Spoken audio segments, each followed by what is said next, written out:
Sige po, tayo ay lumapit sa ating Panginoon. Aming Ama, makapangyarihan sa lahat, we are gathered here once again to give you glory, to praise you, to give thanks for the love na hindi po nagmamaliw na ibinibigay mo patuloy sa amin araw-araw ng aming mga buhay. Salamat po, Panginoon, sa muling paggising, sa aming kalakasan na ibinigay mo, Panginoon. Hinayaan mo kaming tumayo at muli makikinig kami ng iyong mga salita na dadalhin sa amin ni Sister Vicky. Salamat po sa ah, aming mga diwa na patuloy na tatanggap ng iyong mga pinagbibilin sa amin. We praise you, we give you thanks at samahan mo po si Sister Vicky sa kanyang pag-share ng aming devotion. Yes. Excited po na kami kung sino ang kanyang ah, ibibigay na ah, mensahe, Panginoon. Ikaw po ang mag-bless sa bawat isa na makikinig. We give you glory. In Jesus' name we pray. Amen. Amen. Yan, good morning po ulit. Ang ating pong devotion ngayon ay mula sa buhay ni Cameron Cam Townsend. Medyo bata-bata pa ito kasi 19 ano siya naman, lately lang siya namatay. Parang 80s. Ay.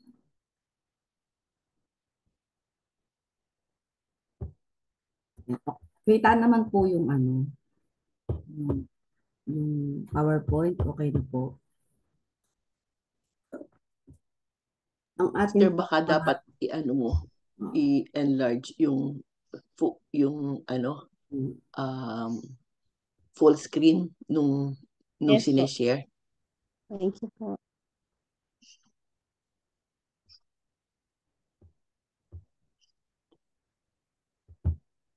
full screen natin siya.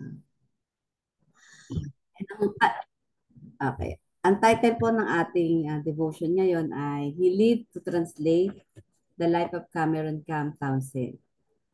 God can be trusted to work out the details mula sa Acts 2:11. We all hear these people speaking in our own languages about the wonderful things God has done. Cameron Cam Townsend was born in California in 1896. So medyo bata-bata pa siya. At the age of 12, he joined the Presbyterian Church in which he was raised. Afterward, his father, who was deaf, took him out into the barn and questioned him about his faith. Cam wrote out the answers so his father could be satisfied that his son had a personal faith in Jesus Christ. In faith in Jesus Christ as Lord and Savior. Medyo nakarelate ako dito kasi meron akong pamangkin na pipi at bingi. So, nakikipag-communicate kami sa kanya. Hindi ako marunong kasi mag-sign language, pero kapag sinulat ko na yung gusto kong sabihin sa kanya, kung may iuutos ako sa kanya, naiintindihan niya. So, malaking bagay yung marunong sumulat at marunong bumasa. In 1917, Townsend went to Guatemala to sell Spanish Bibles to the Cachiquel Indians. Sana po tama yung aking pronunciation. But Townsend soon realized that the Cachiquel Indians had no use for Spanish Bibles and were often offended by his effort to sell them. One day, an Indian asked him, "If your God is so smart, why hasn't he learned our language?" That question burned in his mind until he determined to translate the Gospel of Mark into Cachiquel himself. With that task completed, Townsend proceeded to translate the rest of the New Testament. Upon its completion in 1929, Cachiquel exclaimed, Achikel exclaimed, had recovered Leonard. Ah, wait. Exclaimed, now God speak our language. This gave Cam the motivation to translate the Bible into yet another language. A prominent Mexican educator visited Townsend and was impressed by what he had done for the Indians. After returning to Mexico, he wrote to Townsend saying, come to Mexico, our revolutionary leaders will help you. But illness interrupted Cam, contrast tuberculosis, and his wife developed a life-threatening heart condition. They returned to California to recuperate. Once Townsend had recovered, Leonard L. Lecters, a missionary friend, urged him to go to Mexico, where at least 50 Indian tribes had no Bible in their language. The news came from Mexico that a new socialist president had confiscated all religious properties and ordered all foreign missionaries to leave the country. Lectors traveled to New Jersey to America's Keswick, a Bible conference, where on August 10, 1933, there was a day of prayer for Mexico, and Townsend's vision was for translating the Bible into tribal languages there. When Addison Rowe, Keswick director, announced that the leaders would be fasting for the day, no one went to the dining hall. So makikita natin dito talaga pag fasting, wala talagang, siguro kahit may nakahain dyan, hindi ka talaga kakain kapag ikaw ay nasa fasting period. Letters and his wife prayed all night in the auditorium. Those at Keswick were that of God, were so sure that God would answer their prayer, and that they encouraged Townsend and Lectors to go immediately to Mexico and ask permission to do their Bible translation work. They later learned that at the same time, a group of Keswick in England was praying for Indians of Mexico. Cam sent his wife to stay with her parents while he and Lectors headed for Mexican borders. When they were denied entry, Townsend brought out the letter from the Mexican educators and they were allowed to enter. Through an amazing series of contacts, Townsend met Mexico's Director of Rural Education in Mexico City, who gave Townsend a permission to study Mexico's rural education system for 6 weeks and was pleased with the analysis Cam wrote. So sure were Townsend and Lectors that Mexico would be open to them, that they organized a 3-month translation school in a barn in Arkansas for training Bible translator. They called in Camp Wycliffe, naming it after John Wycliffe, the first translator of the Bible into English. The 3 students and 4 faculty members sat in the barn on nail kegs. Then Townsend went to Mexico in 1935 with their student and began to translate the Bible into tribal languages. Wycliffe Bible translators grew to become the largest independent Protestant mission agency in the world. At the time of Townsend's death in 1982, half of the world's 5,000 languages still did not have any portion of the scripture, but half did because of Cameron Townsend. Salamat sa effort niya na ma-translate ang Bible into tribal languages. So makikita natin dito sa buhay ni Uncle Cam, kung tawagin nga siya si Cameron, Uncle Cam. Yung pagde-decide niya at yung eagerness niya, yung kanyang pagpapatuloy na ma-translate at maiparating sa iba't ibang lengguwahe ang Bible. Talagang malaking bagay yun. By the time Cam died niya, kalahati halos ng ating mundo, sa laki ng mundo natin, imagine natin na halos kalahati lengguwahe ng buong mundo na i-translate nila ang Bible. So isipin na lang natin kung gaano karaming tao ang makaka-relate sa ang makakabasa sa ating Bible in their own languages. Talagang effort ang ginawa nila dito sa para maiparating sa iba ang mensahe ng ating Panginoon. Para po sa ating reflection, do you think it is important for people to be able to read the Bible in their mother tongue? Children from immigrant home often pray for the rest of their lives in the language of their land of origin. One's first language is the language of the heart. Probably sa akin po ay probably not. That's why Cam did was so incredible. He made sure people could connect with God in their own language, the language of their heart. Di ba? Talagang yun siguro yung nasa puso ni Uncle Cam na maiparating sa tao kung ano yung puso ng ating Panginoon. Meron silang sariling lengguwahe, pero ang ang mission dito ni Uncle Cam ay maiparating kung ano yung puso ng ating Panginoon at maipaunawa kung anong lengguwahe ang meron ng ating Panginoon.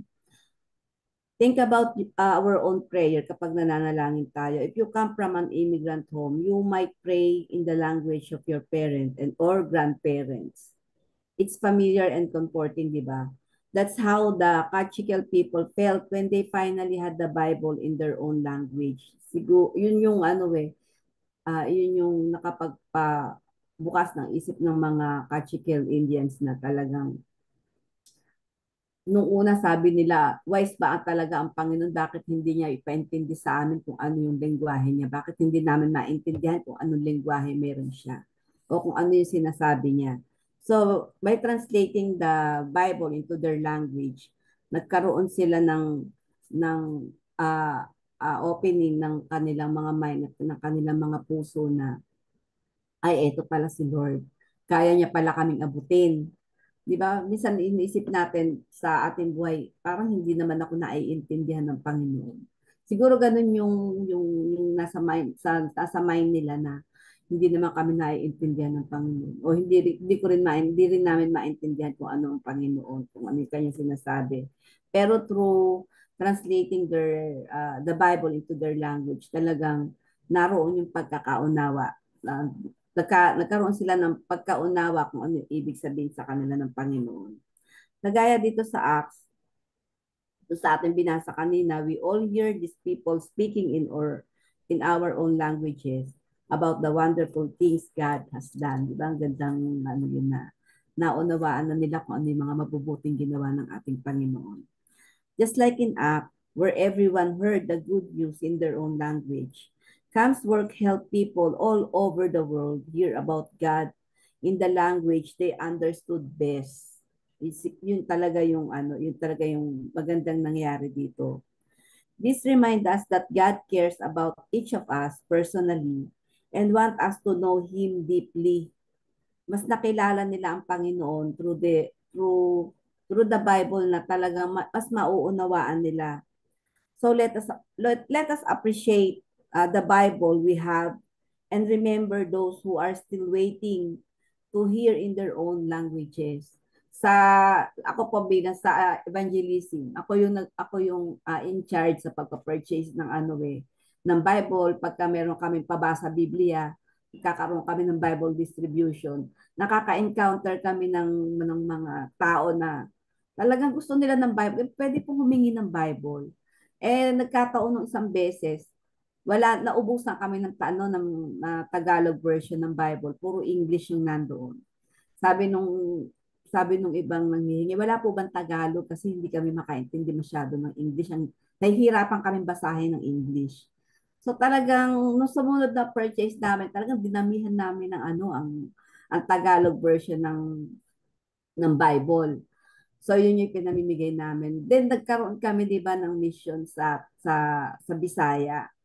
So makikita natin doon yung nandun nagbabasa nagba-Bible study kami, nag-request sila ng hiligay nun na ano na version, yung mas mauunawaan nila na version ng Bible.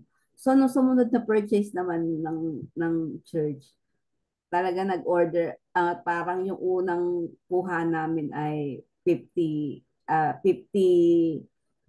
books na sa Hiligay ng version ng Bible. Talagang dito makikita na naka-relate kami ako dito dahil nga dun sa naka-encounter kami ng mga kapatiran natin na talagang they are willing to understand the word of God. They are willing to understand what God wants to say to them sa kanilang sariling wika, sa kanilang dialect, sabihin natin dito sa Pilipinas. Talagang nung na-distribute namin sa kanila, mas maiintindihan na namin yung ibigay doon. And then one time, kumuha ako ng isang Bible. Akala ko Tagalog yung nakuha ko. Ngayon mag-Bible study na. Hiligay nun pala, hindi ko maintindihan. Although meron akong siyempre sa Genesis, babasahin ko siya, pero alam mo yung meron kang part na hindi mo maiintindihan kasi hindi mo naman lingwahe o hindi mo naman dialect yun. Talagang ako, mas ano sa akin na uh, basahin ng Bible dun sa wikang mas mauunawaan ko. Kasi talagang doon, mas mauunawaan natin kung ano yung sinasabi ng ating Panginoon. Yun yung ano. Pero siguro kung nandun yung pag-ibig natin sa Panginoon, whether it is English o hiligay nun, kapag ka ang puso ng ating Panginoon at ang puso natin ay nagkakaisa, magkakaunawaan talaga tayo. Ayun po, ibibigay ko na po kay Pastor Rory or kay Ate Pay ang ating susunod na mga gawain. Siguro po, yung sa reflection, pwede tayong hindi na mag-breakout room. Dito na lang din po tayo para magka-sharean tayo ng ating mga opinion about this Bible translation. Ayun po. Maraming salamat po.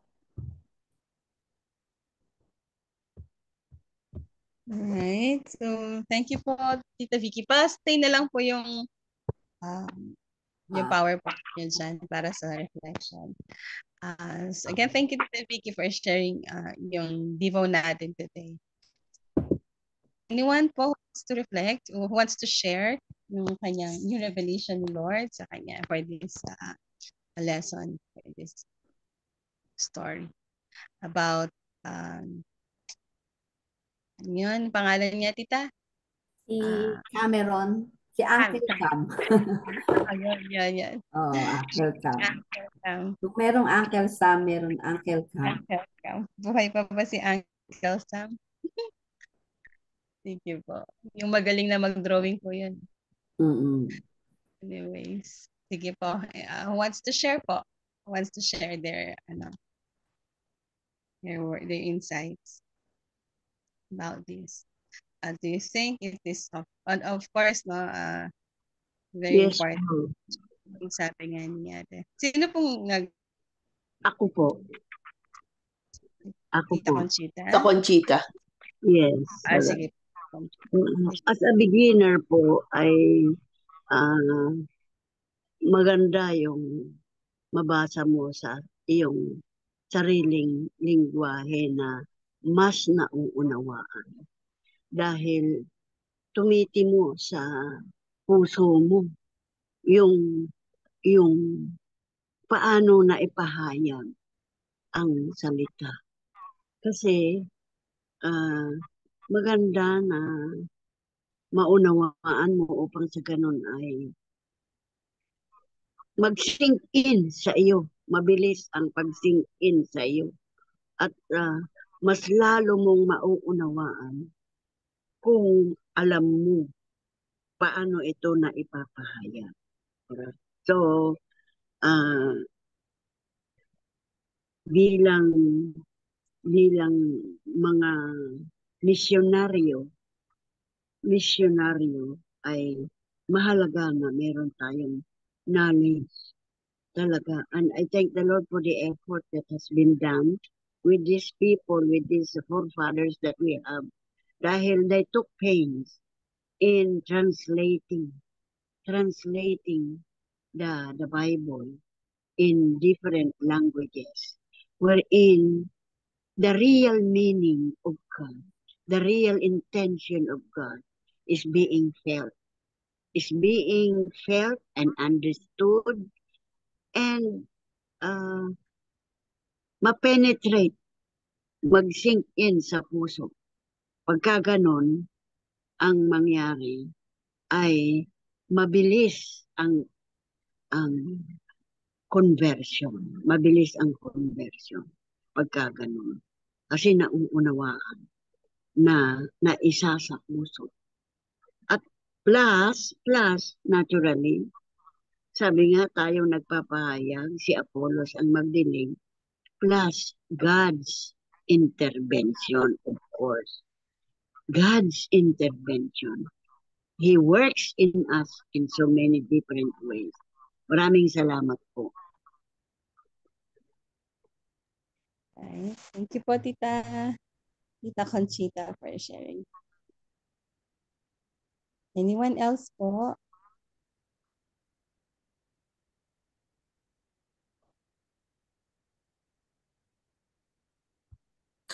Meron po. pa po.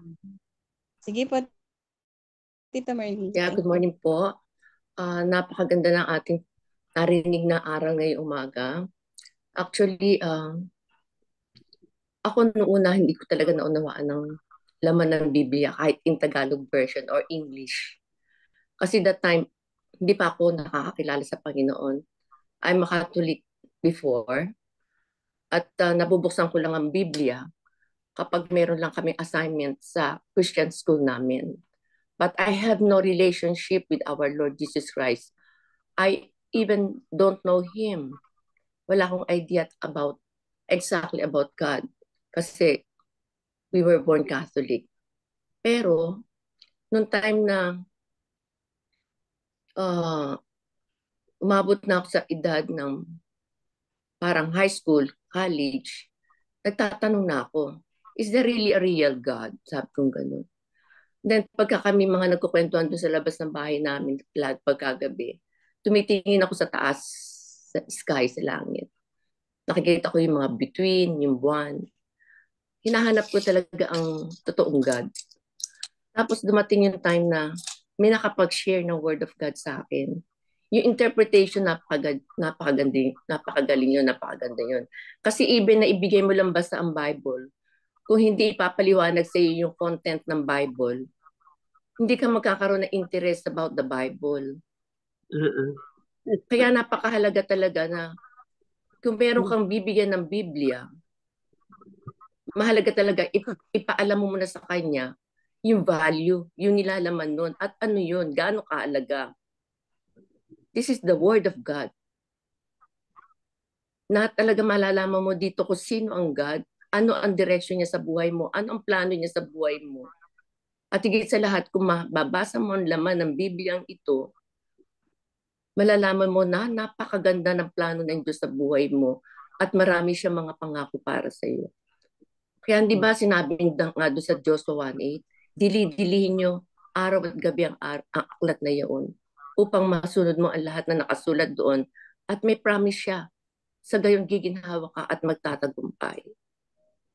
So napakahalaga, napaka-big responsibility sa ating mga missionary, ng mga evangelists, even yung mga members ng church na talagang patuloy nating ipamigay, ibahagi ang mabuting balita. Pero bago natin gawin yun, humingi muna tayo ng wisdom sa Panginoon. Open our hearts, open our minds. Bigyan tayo ng wisdom, ng direction. Paano natin ito ipaliliwanag sa mga tao for them to understand the Word of God.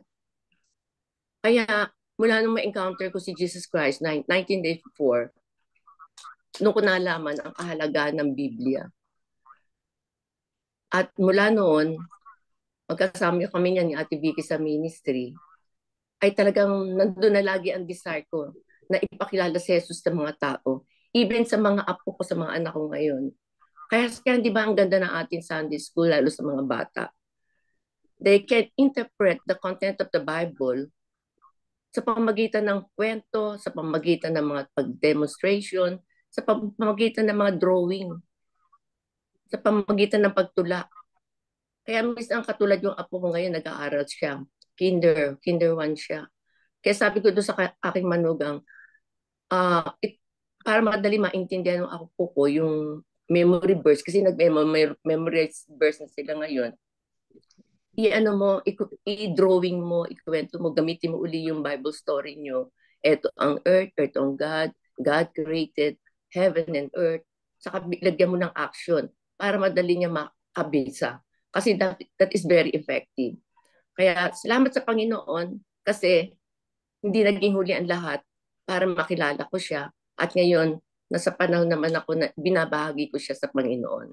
To God be all the glory. Salamat po. Amen. Amen. Thank you po, Tita Marley, for sharing Yes, yes. your wonderful experience. Anyone po? Sino pa po? Last one na lang. Then we will go to prayer blast.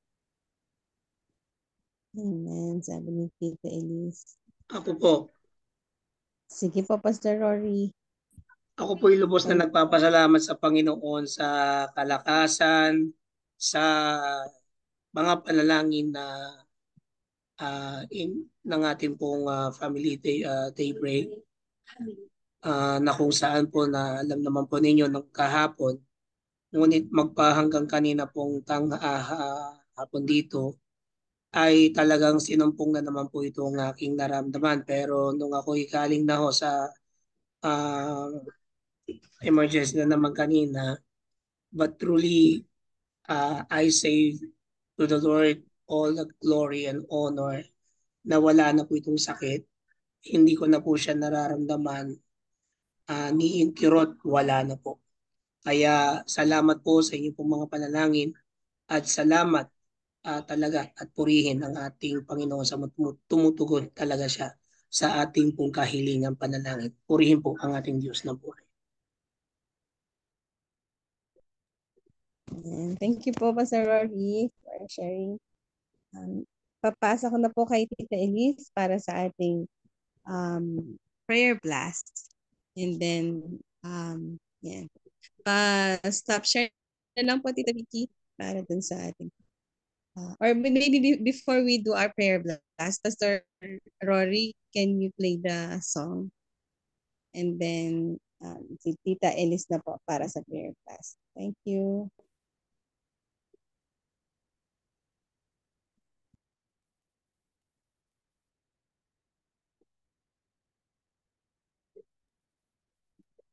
Sister Vicky, napakaliwanag.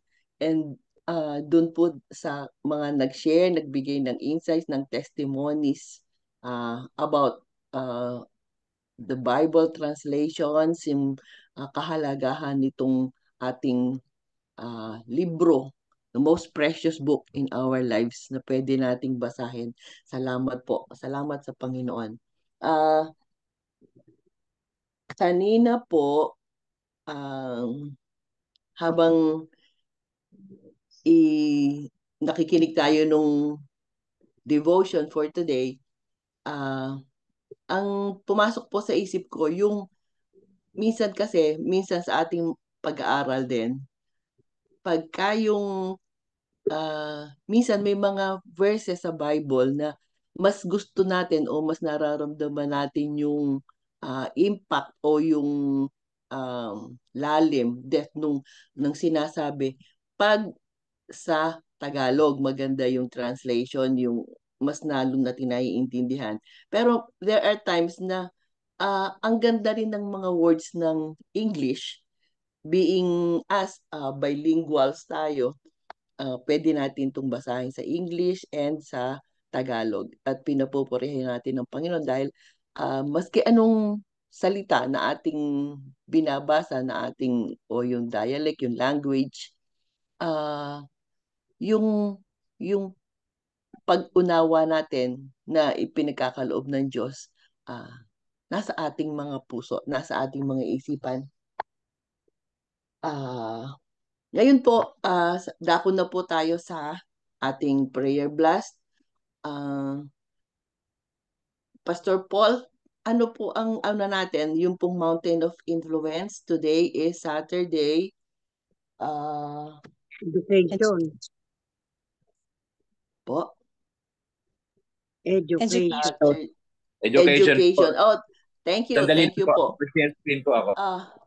Okay po. Okay lang po. So, being education, na lalong connected dahil sa ating devotion ngayon ay about reading. So,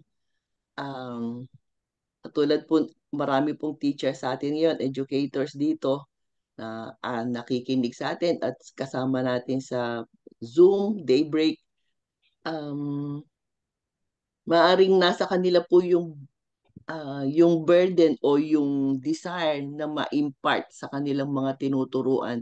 Unang-una, syempre, being Christians, being followers of Jesus, yung Bible.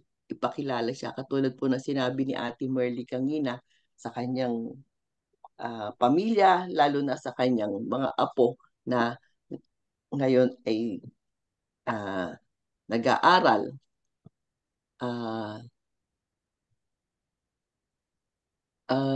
Sige po, mag-pray po tayo for 1 minute for education, and then pwede po bang hilingin natin si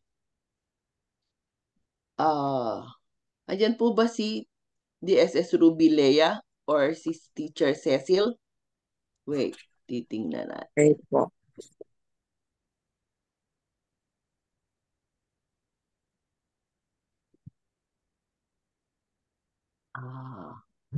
Teacher Cecil po, tita, nandito po. Tita Sige po. Cecil, Teacher Cecil, sige po. Pero pray muna po tayo for 1 minute. Okay po. Pwede po tayong mag-unmute and then pray for 1 minute para sa ating education. Ipanalangin natin na yung mga teachers ay lalong malagay sa kanilang mga puso na i-share unang-una ang kaligtasan at pagmamahal ni Jesus. Kapangyarihan ng Diyos. Sige po, let's pray. Yes, Lord God. Panginoon, salamat po sa iyong mga turuan. Salamat po sa wisdom na binibigay mo, lalo na po sa mga educators, Panginoon. Maski yung nasa Department of Education and Culture, Panginoon. Yung nangunguna, Panginoon. Alisin mo po yung isipan nila na for personal gain, but in part, Panginoon, ang mga katotohanan mo, ang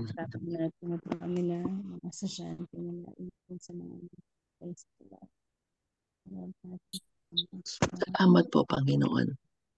Patuloy mo pong i-guide ang mga teachers, ang mga educators, at ang humahawak ng DepEd. Amen. Amen. Sige po. Yes, Lord. Magandang umaga po, Panginoon, sa oras na ito na kami po, Panginoon, ay nagsama-sama.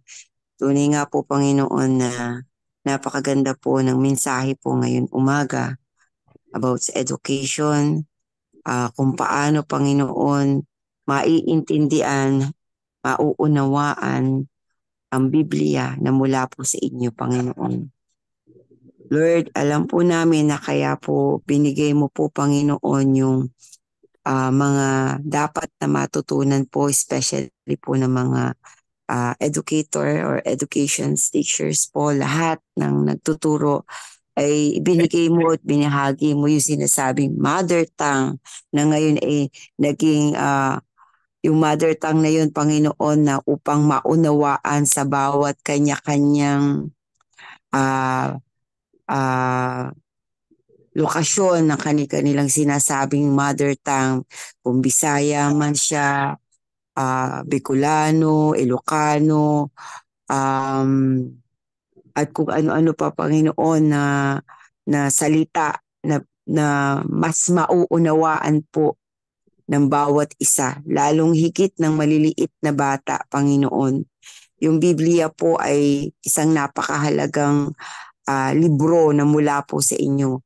Yung mga salitang ito, Panginoon, ay talagang hahawak at mangungusap po sa bawat buhay. Kaya nga po, Panginoon, bilang isang guro, ang dalangin po ng bawat isa sa amin o ako po mismo, Panginoon, ay makita po sa buhay namin kung paano po ihayag at ipakita, ipabalita, Panginoon, ibalita ang iyong salita sa pagkakaunawa at pag-iintindi po at para maintindihan po ng maliliit na bata, Panginoon.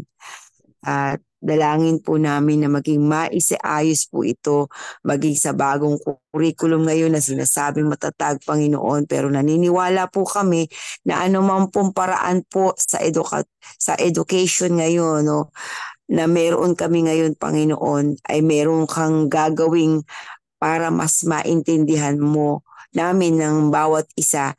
At ganoon din po yung mga batang ito na hawak namin. And Lord God, nagpe-pray po namin na maging maayos po ang lahat. Napakahirap po ang bilang responsibilidad ng mga teacher na magsisimula, especially sa mga basics, sa preschool or sa elementary, na kung paano ipahihikayat sa kanila ang pag-unawa ng bawat salita. Pero naniniwala kami na ikaw po, Panginoon, na mangunguna nito para mas maintindihan po nila. Kaya nga po hinihiling namin na bigyan mo po ng wisdom, ng knowledge ang bawat isa para po maintindihan lalo pong higit na mga bata. At yung pong nagtataguyod po nito sa DepEd po na nanggagaling lahat ng kurikulum ng edukasyon na ito, Panginoon. Patuloy mo pong pagyamanin ng anumang meron sa kanila, Panginoon, na karunungan upang lalo pa naming mapaunlad, Panginoon, at mahawakan po ang bawat puso't isipan po ng mga batang ito sa lahat ng eskwelahan, sa lahat po ng mga nagsisimula pa lang, private man or ito po ay public, Panginoon. Naniniwala kami, Panginoon, kapag ikaw po ang nanguna sa bawat school na ito, sa bawat guro, sa bawat nagtuturo, Panginoon, alam po namin na ito po ay magiging maunlad at ikaw po, Panginoon, ang siyang mangunguna po sa aming lahat. At naniniwala kami, Panginoon, na walang imposible po sa inyo. At ikaw, Panginoon, ang mananahan sa aming puso't isipan at dadami po mula sa pinakabata hanggang sa pinakamatanda, Panginoon, na mauunawaan ang iyong salita. Ito po ang aming sama-samang dalangin sa pangalan ni Jesus. Amen. Amen po. Salamat po, Teacher Cecil. And ngayon po, dako naman po tayo sa prayer for healing. And yung mga kapatid natin na nandito sa list. Meron po tayong praise reports mula po kay Sister Ruby Rose Tubal. Yung pong kapatid niya na isinama sa panalangin kahapon, si Brother Bong Valenzuela, ay na successful appendectomy po siya. Although mag-i-stay pa siya sa hospital, pero God is good. Patuloy siyang pinapagaling, pinapalakas. At nagpapasalamat din po tayo sa Panginoon. Nothing is too hard for thee, Panginoon. Si Brother Juan Garcia, asawa po siya ni Sis Riza, ay natanggal na po yung tumor niya. And salamat po sa Panginoon, praise God, hindi po siya cancerous. Nothing is too hard for God, really. Yun po ang ating ipinagpapasalamat. At isa pa po, congratulations po sa kay Brother Akim at Sister Gina na si science section na po siya kanina or kahapon sa hapon sa kanila sa US. And meron po sila ulit na baby boy. Congratulations po kay Sister Gina at kay Brother Akim. Sige po, patuloy po nating ipanalangin itong nandito sa ating list. At patuloy po natin silang idalangin, ilapit sa Panginoon, magpuri, magpasalamat sa kanyang mga answered prayers. Pwede ko po bang hilingan si Sister Kaka Maricoy Josie for our prayers after the one. Or ngayon na po, Sister Josie. Kaka, pag-pray na po natin sila. Thank you, Kaka.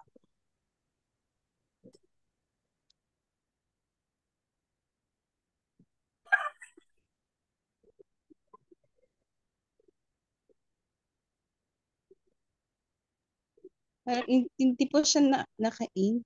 Naka-in po ba? Wala po ba siya? Tama po siya sa mission nila sa Nasa sinuluan po, Ate Elise. Sinuluan? Nasa sinuluan. Sige po, salamat po. Pwede po ba si Sister Julie Ladika na ipag-pray ang ating mga kapatiran na may karamdaman, nagpapagaling, nagpupuri sa Panginoon? Sister Julie? Thank you po. Hindi po, tayo po'y muling lumapit sa Panginoon. Lord, salamat po Panginoon sa araw na ito, Lord, na yung pinagkaloob sa bawat isa. Salamat po na malaya kaming nakakalapit sa iyo sa pamamagitan ng panalangin, Panginoon.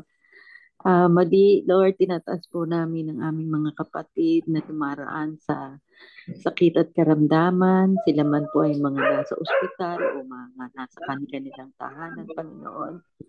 Kilala mo po ang bawat isa at alam niyo po ang sitwasyon ng bawat isa, Panginoon. Kaya patuloy, Lord, malapit po kami sa inyo. Nilalapit po namin ang bawat isa, Panginoon. Dahil ikaw po ang aming Diyos na dakila, makapangyarihan, Diyos na nagpapagaling sa bawat sakit at karamdaman. Ikaw ang Diyos noon, ngayon at magpakailanman, Panginoon. Kaya, Lord God, tulungan mo po ang aming mga kapatid, Panginoon, anuman po yung kanilang sitwasyon, even yung mga medication nila, Panginoon, kayo po mag-sustain ng kanilang mga kalagayan, Panginoon, even yung we ask for your supernatural provision sa kanilang mga medication, Panginoon. At Lord God, patuloy, Lord, na ikaw lang po ang aming malalapitan, lalo na po sa mga cases na mahirap pong mga delikadong karamdaman, Panginoon. Dahil ikaw yung aming miracle working God, Panginoon. Wala pong imposible sa inyo, Panginoon. Kaya patuloy, Lord God, na lumalapit po kami sa inyo. Sabi nyo nga po sa inyong salita, ang lahat ay magyayari kung kami po ay kahit napatayin na ako. Kahit kami po ay lahat po ay mangyayari dahil kami po ay nananampalataya sa inyo, Panginoon. At Lord, mapalad ang mga tao na hindi nag-aalinlangan sa inyo. Kaya patuloy, Lord, nilalapit po namin ang aming mga kapatid. We declare healing to flow sa bawat katawan na may karamdaman. In Jesus' name. In Jesus' name, Lord God, let your healing flow. Let your healing flow, Panginoon. Let your healing flow sa bawat mga kapatid namin na dumaranas ng mga sakit at karamdaman. Lord God, tunay na nothing is impossible with you, Lord God. This is our prayer in the mighty name of our Lord Jesus Christ. Amen and amen. Amen. Amen. Thank you, Sister Julie. Next po sa ating prayer blast ay ipatuloy po nating ipanalangin ang Israel sa kanilang nangyayaring kaguluhan at idalangin na din po natin yung nawalang ma-damage na mga civilians, Panginoon, at mga inosenteng tao. Ganun din po, ipanalangin natin ang ating bansa, our dear Philippines, na malayo sa anumang giyera. Tayo po ay magpasalamat dahil patuloy tayong ginaguide, patuloy tayong inilalayo. At idalangin din po natin ang kapayapaan doon sa mga bahagi ng mundo na mayroong mga conflicts. Sige po, for 1 minute and then po, papangunahan po tayo ni Pastor Rory sa prayer for Israel and for peace and in our world. Sige po, for 1 minute, let us all pray. Unmute and pray. Panginoon, Lord, we pray for guidance, Panginoon, protection sa bawat our isa. nation. Thank you, Panginoon, Lord, sa paglinang. tinataas po namin muli sa iyo ang bansang Israel. Ngayon namin Yung kanilang kaguluhan doon, Panginoon, nawa po, less ang casualties, Panginoon, ng mga inosenteng tao, mga nadadamay, Panginoon. Panginoon, yun pong protection mo, palagi mo pong ibigay sa kanila. At Panginoon, kami po man ay alam na alam mo, mahal mo po ang Pilipinas, mahal mo po ang yung mga anak, Panginoon. Kaya tinatalangin po namin sa iyo ang aming kaligtasan. Nilayo mo po kami sa giyera. Yun pong pangangamkam, Panginoon, ng mga karatig bansa, Panginoon. Isinip po ito sa kanila. At maraming salamat po sa iyong pagliligtas. Yung pagmamahal mo sa amin, Panginoon. Hindi mo po yung inaalis sa amin. You are faithful. Salamat po. As we pray in Jesus' name. Amen. So ito po yung panghuli.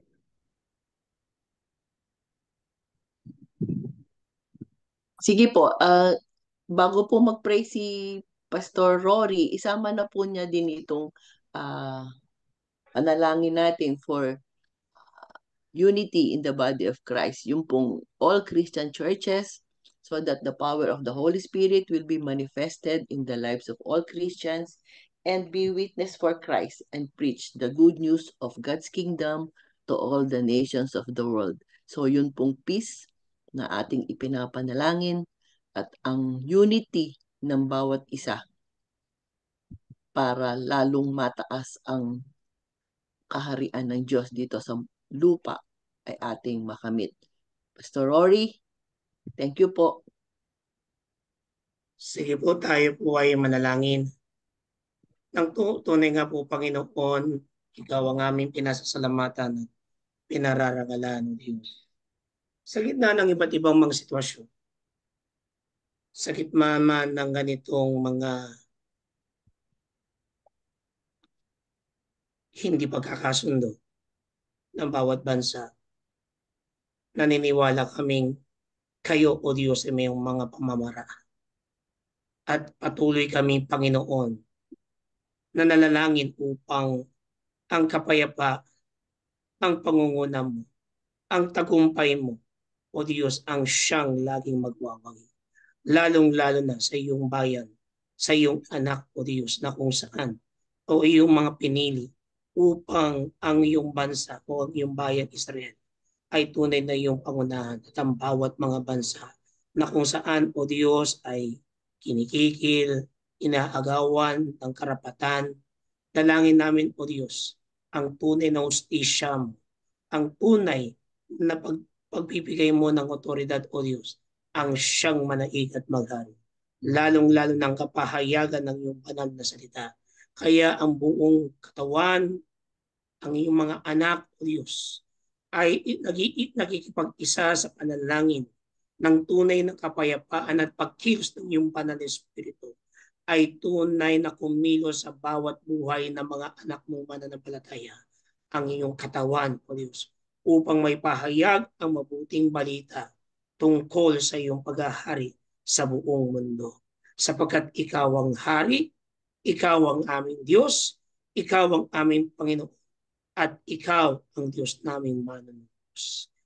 Ikaw ang Diyos ni Abraham, ni Isaac, ni Jacob, at ang bawat mga ninuno namin sa pananampalataya na naway manatiling tapat sa iyo at tunay na magbibigay ng liwanag katulad ng iyong salita na nagbibigay sa amin ng tanglaw bilang inyong mga anak. Maraming pong salamat.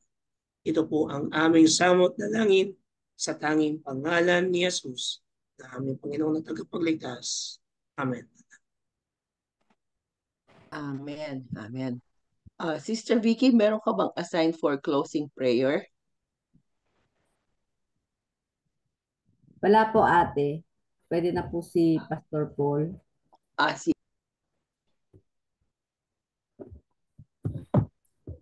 Ayun na po sa closing prayer and then diretso na po tayo sa benediction. Thank you, Pastor Paul.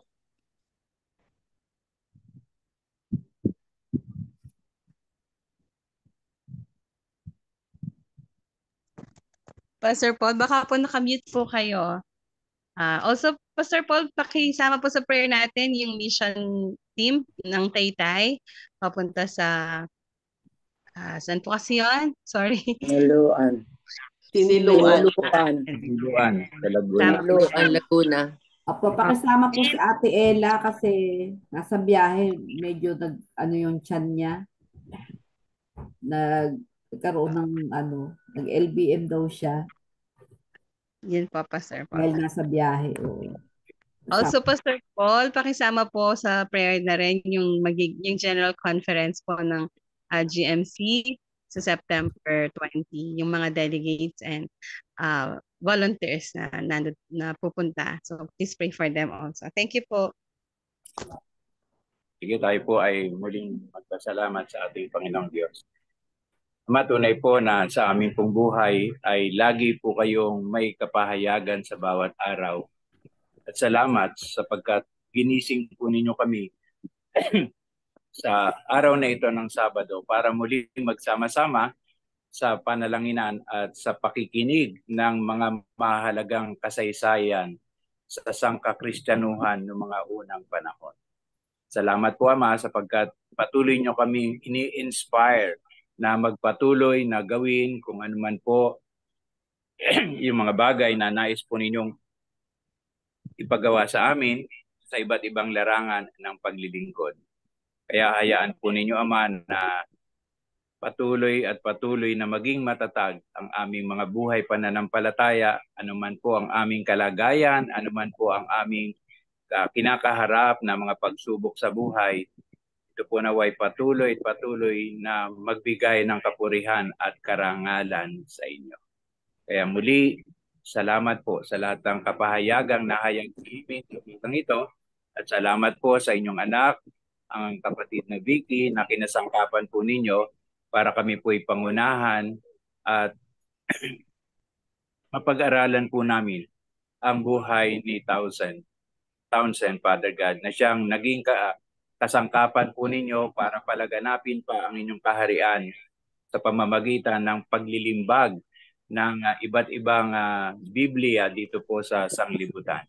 Salamat po at nawa kami po sa aming pong mga sariling kakayanan, hindi man po kami makapaglimbag ng Bible sa iba't ibang translation, ngunit mai-share naman po namin ang iyong salita sa pamamagitan ng aming pagbabahagi sa mga taong aming nakakasalamuha sa bawat araw. Kaya hayaan po ninyo, Ama, na sa gabay, patnubay at kapangyarihan ng iyong banal na Espiritu, matupad po ang sinasabi sa Gawa 1:8 na kami po'y magtataglay ng kapangyarihan, pagbaba sa amin ng banal na Espiritu at kami po'y magiging mga saksi mo sa iba't ibang lugar hanggang sa pagbabalik ng Panginoong Hesukristo.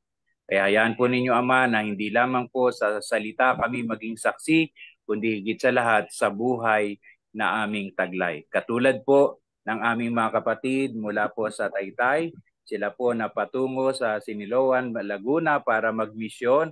Dalangin po namin na sa kanilang paglalakbay, sila po ay makaranas ng inyong pagliligtas. At sa pangalan ni Jesus, anuman po ang mga bagay na maaring ginagawa ng kaaway para sila hadlangan, anumang uri ng sakit karamdaman sa kanilang lupang katawan, tinatanggalan na po namin ng kapangyarihan at ang mga masamang espiritong naglagay nito, pinahuhuli po namin sa inyong mga anghel. Yes, Lord. Sila po'y mabalatan ng kanilang kasuotan, tanggalan ng kapangyarihan at sila po'y matunaw na lahat sa pangalan ng Panginoon Jesus.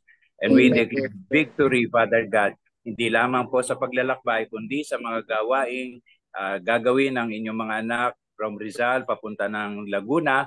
Yes, Dalangin Lord. po namin na marami pa pong kaluluwa silang maakay sa inyong kaharian upang sa ganon tunay na lumaganap ang inyong kaharian dito sa lupa bago dumating ang Panginoong Hesukristo.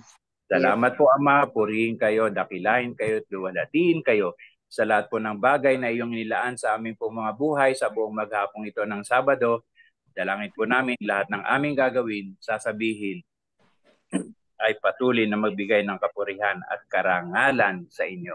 Sa pangalan po ng iyong anak na si Jesucristo, kasama po ang iyong banal na Espiritu, ito po ang aming sama-samang panalangin. Amen. And amen. Sige mga kapatid, ating pong tanggapin ang pagpapala ng ating Panginoong Diyos. Ang Diyos na pag-ibig, ang Diyos na bukal ng ating pag-asa, ang Diyos na bukal ng ating kapayapaan, ang siyang patuloy at patuloy na magkaloob sa atin ng kagalakan at kapayapaan habang isinasakatuparan ang dakilang tagubili ng ating Panginoon Jesucristo na tayo'y humayo at ipangaral ang magandang balita ng kaligtasan sa lahat ng nilalang dito sa sanglibutan upang sa ganon sa ating po mga buhay at sa buhay ng katawan ng Panginoon Jesucristo mag-umapaw ang ating pag-asa na marami pang kaluluwang maaakay sa kanyang kaharian. Lahat ng ito ay sa pamamagitan ng kapangyarihan ng banal na Espiritu. Kaya nga mga kapatid, lagi nating tanggapin ang hindi nagmamali na pag-ibig ng ating Diyos Ama, ang kagandahang loob at patuloy na pagliligtas ng ating Panginoon Jesucristo at ang gabay patnubay ng banal na Espiritu ngayon at magpakailanman. Amen. At mga Amen. kapatid, pagpalain natin muli ang bawat isa bago tayo maghiwa-hiwalay. Okay?